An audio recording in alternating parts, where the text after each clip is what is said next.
오지 시리즈와 판권작에 대해 이야기하기 전에 우선 슈퍼로봇 대전이 어떻게 만들어진 게임인지 짚고 넘어갑시다.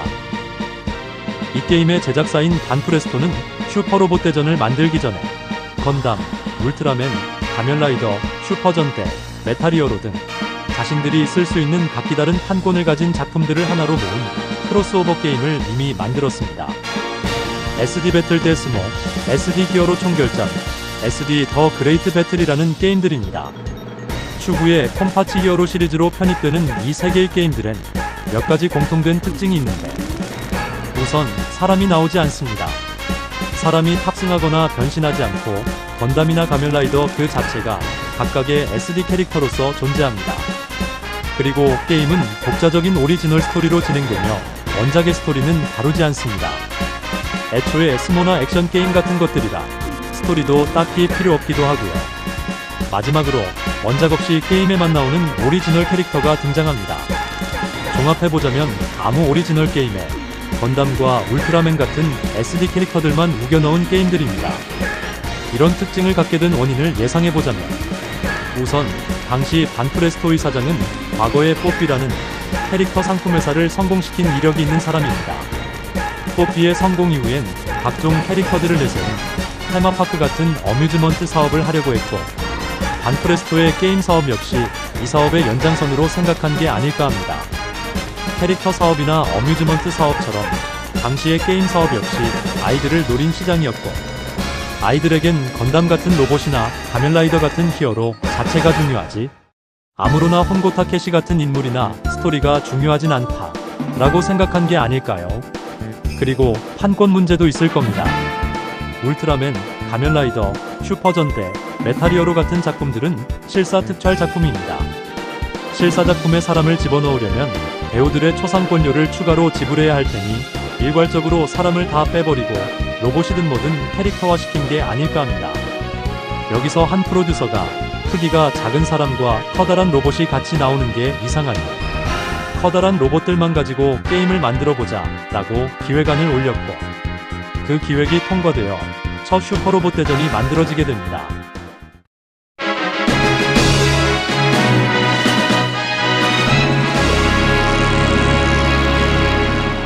첫 슈퍼로봇 대전은 쉽게 말하면 그레이트 마징가 대 게타로보라는 극장판 애니메이션의 건담 작품들을 추가한 게임입니다.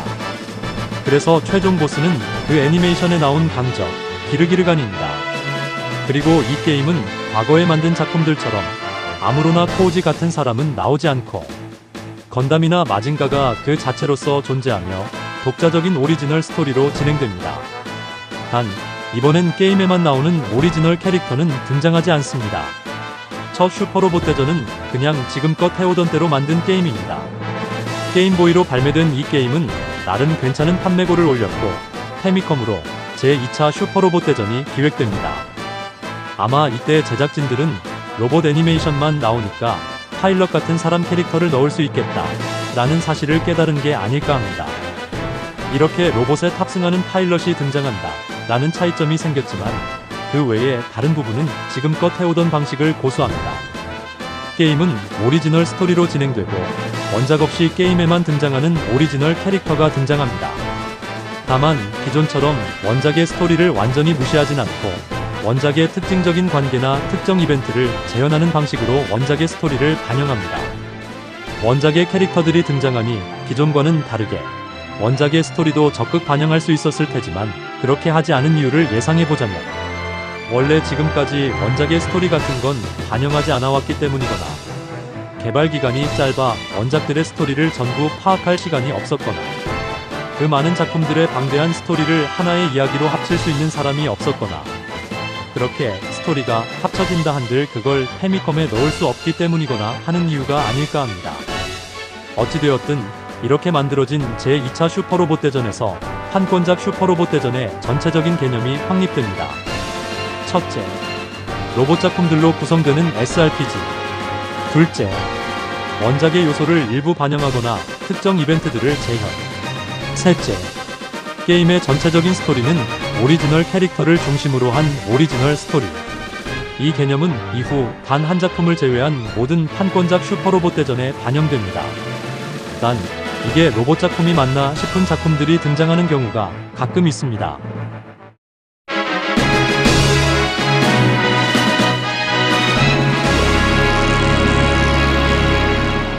제2차 슈퍼로봇 대전에서 확립된 개념처럼 판권작 슈퍼로봇 대전은 각 작품마다 오리지널 캐릭터를 중심으로 오리지널 스토리가 진행됩니다. 그렇다면 슈퍼로봇 대전이라는 하나의 게임은 슈퍼로봇 대전이라는 하나의 로봇 작품이라고도 할 수 있습니다. 이렇게 되면 슈퍼로봇 대전들만 모아놓은 슈퍼로봇 대전 역시 만들 수 있습니다. 예를 들어 판권작인 제2차 슈퍼로봇 대전의 참전작은 이렇게 나열할 수 있습니다. 그럼 동일하게 슈퍼로봇 대전 오지의 참전작을 같은 방식으로 나열하면 이렇게 됩니다.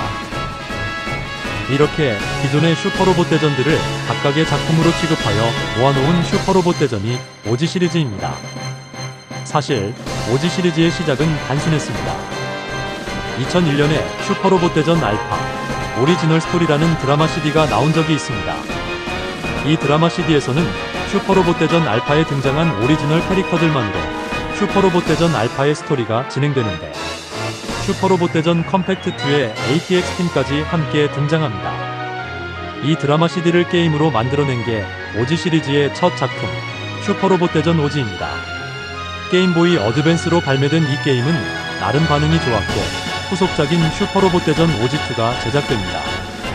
판권작의 개념이 제2차 슈퍼로봇 대전에서 확립된 것처럼 슈퍼로봇 대전 오지2에서 오지 시리즈의 개념이 확립되었는데 첫째, 판권작 슈퍼로봇 대전들로 구성되는 슈퍼로봇 대전.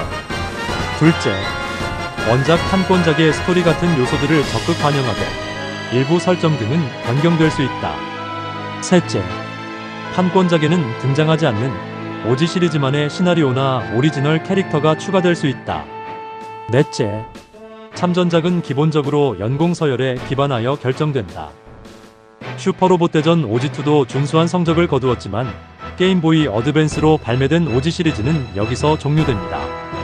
그리고 슈퍼로봇 대전 15주년 기념작으로서 슈퍼로봇 대전 오지와 슈퍼로봇 대전 오지2가 플레이스테이션2로 리메이크되어 슈퍼로봇 대전 오지S가 발매되었고 이후 플레이스테이션 계열로 오지 시리즈가 진행됩니다. 플레이스테이션 계열로 오지 시리즈가 진행되며 몇 가지 특징이 추가되거나 변경되었는데 다음과 같습니다. 첫째, 판권작 슈퍼로봇 대전들을 포함한 자사 작품들의 오리지널 캐릭터들로 구성되는 슈퍼로봇 대전. 둘째, 원작 판권작의 스토리 같은 요소들을 적극 반영하되 일부 설정 등은 변경될 수 있다. 셋째, 판권작에는 등장하지 않는 오지 시리즈만의 시나리오나 오리지널 캐릭터가 추가될 수 있다.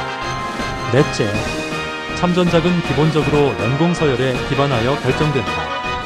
다섯째, 플레이스테이션 계열로만 발매되며 중간중간 외전작이 나오긴 하지만 기본적으로 주년 기념작으로 발매됩니다. 이러한 특징들은 처음엔 분명 장점으로 작용했지만 뒤로 갈수록 단점이 훨씬 더 부각됩니다.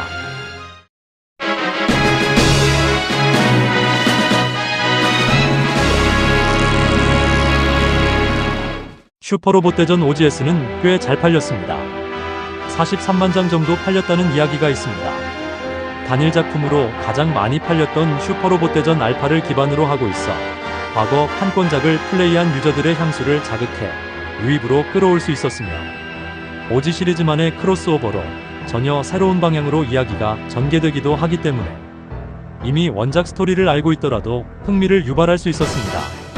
게다가 이미 게임보이 어드밴스로 발매되어 괜찮은 반응을 이끌어낸 슈퍼로봇 대전 오지와 오지2의 합본 리메이크였고 개발을 맡은 토세도 상당히 좋은 결과물을 보여주었습니다. 과거 슈퍼로봇 대전의 로봇들과 캐릭터들을 현대적인 그래픽과 새로운 연출로 훌륭하게 표현했습니다. 그리고 당시 플레이스테이션2는 전 세계적으로 이미 1억 대가 넘게 팔린 국민 게임기나 마찬가지였죠. 슈퍼로봇 대전 OGS는 첫 주년 기념작으로선 더할 나위 없이 훌륭한 팬서비스 게임이었습니다. 하지만 시리즈가 계속 진행되며 앞에서 말한 오지 시리즈의 특징들은 전부 도구로 다가옵니다. 첫째, 판권작과는 다르게 유입폭이 매우 좁습니다. 판권작 슈퍼로봇 대전은 다양한 로봇 작품들이 참전합니다. 마징가, 게타, 건담 시리즈, 마크로스 시리즈나 용자 시리즈 등등 이렇게 많은 참전작 중 일부만 알아도 유입이 가능합니다. 하지만 오지 시리즈는 판권작과는 다르게 과거에 슈퍼로봇 대전을 해봤거나 슈퍼로봇 대전 시리즈라는 게임 자체의 팬이 아니고서는 유입이 힘든 구조입니다. 둘째, 판권작 대화는 일부 설정이 변경되어 캐릭터성이 무너지거나 찬밥 대우를 당하는 경우가 생겼습니다. 오지2의 엑셀, 오지외전의 듀미나스, 오지 문드웰러지의 가디소드 등이 이에 해당합니다. 이에 대해 실망하거나 분노하거나 하차하겠다는 팬들도 있던 걸로 기억합니다. 셋째, 다른 건 다 제쳐두고 높으신 양반들 문제입니다. 원작에서 나온 적도 없고 플레이어로서는 관심도 없는 노인들이 스토리를 주도해갑니다. 2차 오지의 가스파르를 비롯한 군상층부, 오지 문드웰러지의 마일즈 같은 경우입니다.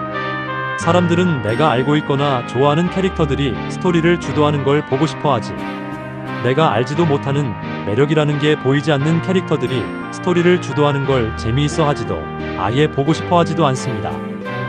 넷째, 참전작이 연공서열로 정해지고 있기 때문에 다음 작품에서 어떤 작품이 나올지 어느 정도 예상이 가능하고 반대로 어떤 작품이 못 나올지 또한 예상 가능합니다. 테라다 전 프로듀서가 오지 시리즈는 다음 한 편이 마지막 작품이라고 인터뷰했는데 다음 작품엔 이미 3차 알파를 비롯해 참전이 예정되어 있는 작품들이 너무 많습니다. 따라서 Z 시리즈나 V, X, T, Y 같은 최신 작품은 다음 오지 시리즈 작품에는 못 나옵니다. 아니 못 나올 확률이 아주 높습니다. 이런 특징 역시 최근 작품으로 입문한 사람들의 유입을 막는 장애물이 될 수 있습니다. 다섯째, 이게 가장 큰 독인데 OGS부터 무슨 계약을 어떻게 했는지 모르지만 플레이스테이션 계열로만 주년 기념작으로 나옵니다. 위에서 말한 4가지 특징들의 단점들을 전부 극복하더라도 다음 작품이 나오는 기간이 너무 깁니다. 안 그래도 스토리가 이어지는 시리즈 작품이라는 것은 시리즈가 이어질수록 유입보단 중도하차자가 많은데 다음 작을 기다리는 기간이 너무 길어서 하차하는 경우도 생기고 다음 작이 나오면 플레이스테이션 계열의 새 기기를 사야 해서 하차하는 경우마저 생깁니다. OGS부터 시리즈를 쭉 따라가려면 플레이스테이션 2, 플레이스테이션 3가 필요하고 정식 번역판 기준으로는 플레이스테이션 4까지 플레이스테이션만 총 세대가 필요합니다. 이렇게 장점이었지만 엄청나게 커다란 단점이 되어버린 특징들로 인해 오지 시리즈의 판매량은 점차 줄어갔으며 2016년 이후 오지 시리즈의 신작은 나오지 않게 되었습니다.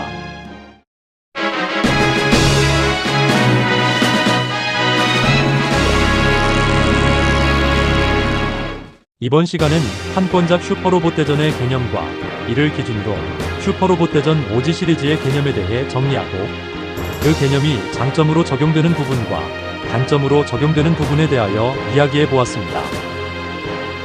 이번에도 이야기를 진행하다 보니 오지 시리즈에 대한 안 좋은 이야기로 영상을 마무리하게 되었는데 지난번에도 말했듯이 저는 오지 무새입니다. 오지 시리즈를 좋아하고 기다리고 있는 한 명입니다. 그리고 이 세상엔 저 같은 오지 팬들이 은근히 많이 숨어 있습니다.